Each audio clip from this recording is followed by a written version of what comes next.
what a lot of people are trying to figure out is like, why are people buying?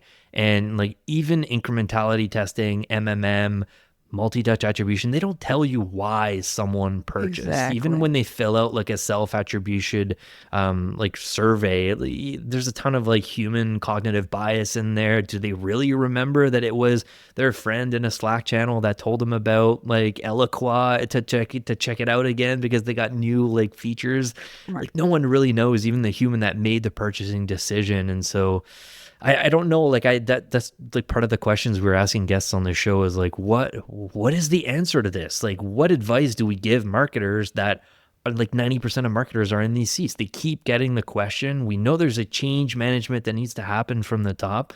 How do you handle this with clients, Moni? Like, what do you tell clients when you come in and you're just like, all right, we're all this attribution shit that you're doing, we're going to throw it out the window because it's the wrong way to think about Yes. how you're setting goals, how you're trying to see the results of campaigns. Like, how do you go about that change management? And what advice do you have for in-house marketers that are just like, Moni, how do I tell this to my boss? Because I do everything I can. And then tomorrow they're just like, okay, thanks, Phil. But what drove revenue last quarter? Right. The work is done backwards. Right. We have to do it up front. Flip the model on its head. If you're asking those questions on after the campaign is launched, we've messed up. Those questions should have been answered before the campaign launched, right? Like that's the real answer. But I also have to be realistic because the reason why I ended up leaving corporate and starting my own business is because I tried everything in my power for the last 10 years to get people to stop asking the question. I just ran into a brick wall every time. So like, I quit. I'm out. All right. So your advice to in-house marketers is like, if you can't get your CEO to do it, bro. just go work on your own. So I've just tried everything, like every angle, and I'm a pretty good debater. And it's like, nah, we're gonna measure revenue. It's all that matters. So what I do with my clients is I have them. I always crawl, walk, run them.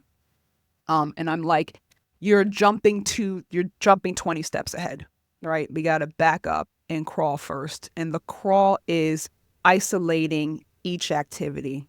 Kind of to Daryl's point, but like the slow burn of that, right? Like we have to back up and we're making assumptions here that like people wanted that or that they were interested in that. Or like or they wanted to, the biggest like fallacy is that someone downloaded something because they want to buy from you. No, I could have just been interested in it. Like it was just the hot thing that I wanted to read. That's it. And I never plan to see you ever again in life.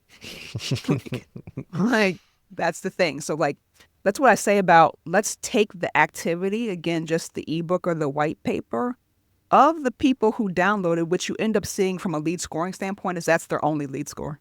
Like they rarely ever come back again. So we just made a huge assumption about what that actual download meant.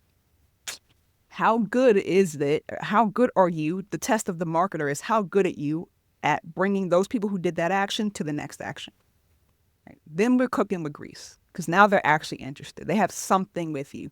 And then underneath of that is building the relationship. So how do you make your communications more conversational? Are there any questions you're asking in this communication? You asked them anything? No, you just told them to do something. How rude. Like you would never do that in conversation. Download this now.